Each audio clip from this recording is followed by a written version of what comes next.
Have you ever walked into a room and felt like something was off? A chair slightly out of place? A picture frame askew? Most of the time, it's nothing. But for forensic investigators, these tiny details are the opening lines of a silent story, a story written in the language of evidence. Welcome to the world where crime scenes talk and science is the interpreter. Today, we re-stepping past the yellow tape to explore real-life cases where the scene itself became the key witness, whispering secrets of what truly happened in the dark. Imagine a seemingly perfect, undisturbed home. The police are called for a wellness check, and inside, they find a tragedy. At first glance, it might look like an accident or a suicide. A forensic team sees more. They see the faint outline of a shoe print on a freshly mopped floor. A print that doesn't match any of the residents' footwear. They see microscopic fibers on the carpet, fibers from a type of rope not found anywhere in the house. A single, almost invisible blood spatter on the ceiling tells a story of force and velocity, a story that contradicts the initial theory. These aren't just random objects. They're paragraphs in a grim narrative. Let's talk about luminol. You've probably seen it on TV shows. It's that chemical that glows a ghostly blue, revealing traces of blood that have been meticulously cleaned up. In one real case, a suspect had scrubbed a crime scene spotless. To the naked eye, it was immaculate. But when investigators sprayed luminol, the room lit up like a starry night. The pattern of the glow didn't just prove a violent struggle occurred. It mapped out the victim's last moments, the path they took, and where the final, fatal blow was struck.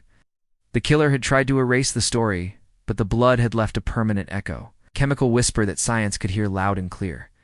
It's not just about blood, either. Think about a hit and run. A shattered piece of a headlight, no bigger than your thumbnail, is left at the scene. You and me, it's just broken plastic. To a forensic analyst, it's a treasure map. By examining its unique composition and shape, they can identify the exact make, model, and even the year of the vehicle. In one case, a tiny chip of paint embedded in the victim's clothing was all they had. Analysis revealed it was a custom color, a specific mix used by a local auto body shop.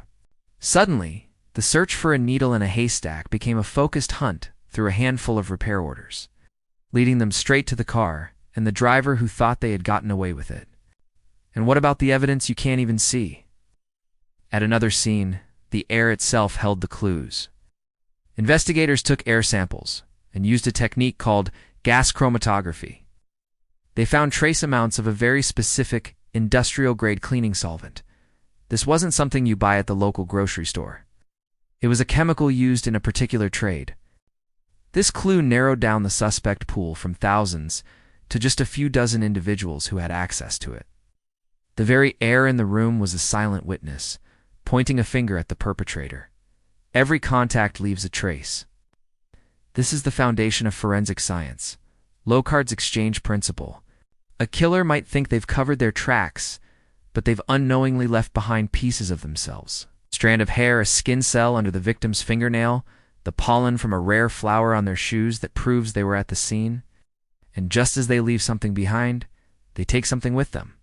Soil from the crime scene lodged in the tread of their boots can place them there, sometimes months later.